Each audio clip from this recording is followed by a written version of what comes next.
Start میں دو student telescope star کی study کرتے ہیں تو ٹیچر اسٹیون سے آ کر ٹیلیسکوپ میں دیکھنے والے سٹار کا نام پوچھتا ہے۔ یہ دو سٹار کے نام بتاتا ہے اور جب ٹیچر تیسرے سٹار کے بارے میں پوچھتا ہے تو نہیں ہوتا اور اس کی جگہ کوئی اور سٹار ہوتا ہے تو ٹیچر اسٹیون کو اس نئے سٹار کی تصویر بنانے اور مارکس کو بھیجنے کا کہتا ہے۔ مارکس اس نئے سٹار پر ریسرچ کرتا ہے اور پتہ چلتا ہے کہ یہ کوئی سٹار نہیں بلکہ کومیٹ ہے جو 1 سال بعد زمین سے ٹکرائے گا۔ مارکس اس کومیٹ کی ڈیٹا سیو کرتا ہے اور اس کی اطلاع اپنے محکمے کو دینے کے لیے گاڑی میں بیٹھ کے جاتا ہے، مگر راستے میں اس کا ایکسیڈنٹ ہوتا ہے اور مرتا ہے۔ 1 سال گزرتا ہے اور ہیلن جو کہ USA کی ٹریجری محکمے کا سیکریٹری ہوتا ہے وہ اپنے ساتھیوں کو بتاتا ہے کہ میں ریزائن کر رہا ہوں کیونکہ میری بیوی کی طبیعت ٹھیک نہیں ہے، لیکن ایک لیڈی رپورٹر صوفیا اپنے ایک دوست کو بتاتی ہے کہ ایسا کچھ نہیں ہے بلکہ وجہ کوئی اور ہے۔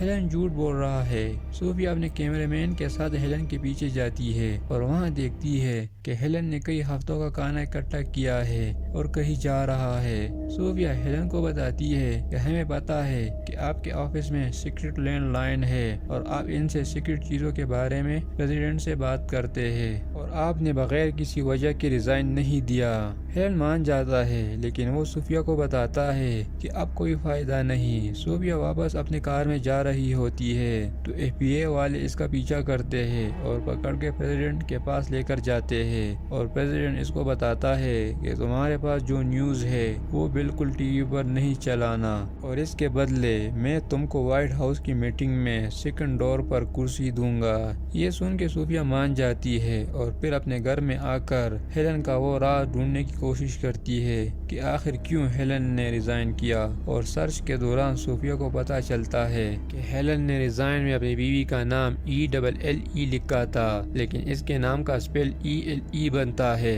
اور اس کا مطلب بنتا ہے کہ ہزاروں سال پہلے جب ڈائناسور زمین پر رہتے تھے اور زمین سے کومیٹ ٹکرایا اور اس وجہ سے دنیا پر ڈائناسور کا خاتمہ ہو گیا تھا اور اب پھر سے یہ ہونے والا ہے اور کومیٹ سورج کے ارد گرد گھوم رہا ہے اور بہت جلد زمین سے ٹکرانے والا ہے۔ پھر پریزیڈنٹ نیوز کانفرنس میں بتاتا ہے کہ ویسے تو بہت سارے کومیٹ زمین اور سورج کے گرد گھومتے ہیں لیکن ایک بہت بڑا کومیٹ جو سورج کے گرد گھوم رہا ہے جس کا وزن 500 ملین ٹن ہے وہ زمین سے ٹکرائے گا، اور یہ بھی بتاتا ہے کہ اس بارے میں سب سے پہلے اسٹیفن اور مارکس کو پتہ چلا تھا اور دونوں کی ایکسیڈنٹ میں موت ہو گئی ہے۔ پریزیڈنٹ کو لگتا ہے کہ اسٹیفن کی موت ہو گئی ہے لیکن وہ زندہ ہوتا ہے اور ہم کو کومیٹ کی انفارمیشن ڈش سے ملتی ہے اور امریکن خلا میں ایک ایسا اسٹیشن بنا رہے ہیں جو اس کے ذریعے کومیٹ کو زمین سے ٹکرانے میں روکے گی اور اس کو زمین سے ٹکرانے سے پہلے ختم کر دے گی۔ جب اسٹیفن اور اس کے محلے والے یہ خبر نیوز پر سنتے ہیں کہ اسٹیفن مر گیا ہے تو سارے اس کے گھر جمع ہوتے ہیں۔ اس کے بعد اسٹیفن کافی مشہور ہوتا ہے اور اسٹیفن بتاتا ہے کہ کومیٹ کو ڈھونڈا میں نے تھا لیکن اس کی آئیڈینٹی مارکس نے کی تھی۔ اس کے بعد اسپیس میں اسٹروناٹ کومیٹ کے اوپر ڈرلنگ کرتے ہیں تاکہ اس کے اوپر ایٹم بم کو فٹ کر کے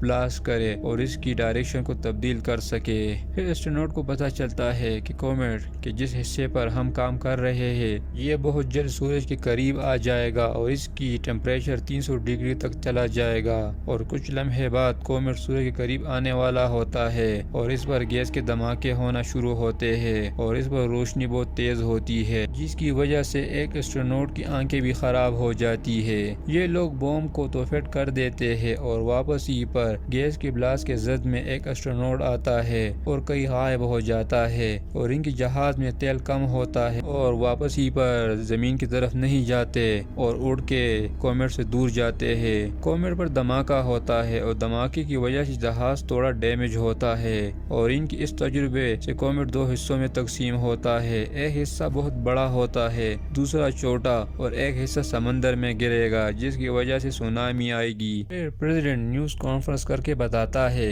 کہ کومیٹ زمین کی طرف آ رہا ہے اور اس کا ایک حصہ سمندر میں گرے گا اور اس کی وجہ سے سونامی آئے گی۔ دوسرا کینیڈا میں کہیں گرے گا۔ اس کی تباہی سے بچنے کے لیے حکومت نے زیر زمین بنکر بنائے ہیں اور اس میں 10 لاکھ لوگوں کی رہنے کی گنجائش ہے اور 2 سال کا کھانا ہے۔ اس میں 2 لاکھ نرس اور 2 لاکھ انجینئر ہوں گے اور باقی 8 لاکھ لاٹروں کے ذریعے منتخب کیے جائیں گے۔ اسٹیفن کے گھر فون آتا ہے اور ان کو بتاتے ہیں کہ آپ کی فیملی بھی سلیکٹ ہوئی ہے، اور وہ بھی اس لیے کیونکہ اسٹیفن نے یہ کومیٹ ڈھونڈا تھا۔ اسٹیفن اپنے دوست فینی کے پاس آتا ہے اور بتاتا ہے کہ تم میرے ساتھ جاؤ گی، تو فینی بتاتی ہے کہ میں اپنی فیملی کے بغیر نہیں جاؤں گی۔ پھر اسٹیفن فینی کو کہتا ہے کہ ہم دونوں شادی کرتے ہیں اور اس طرح تم ہماری فیملی کا حصہ بن جاؤ گی، اور وائٹ ہاؤس میں تمہاری فیملی کی بات بھی کروں گا۔ دونوں کی شادی ہوتی ہے اور پورے ملک میں کرفیو لگتا ہے اور اعلان ہوتا ہے کہ جس کی عمر 50 سال سے ابو ہے وہ بنکر میں نہیں آئیں گے۔ اسٹیفن کی فیملی کو لینے ایک بس آتی ہے، لیکن فینی جانے سے انکار کرتی ہے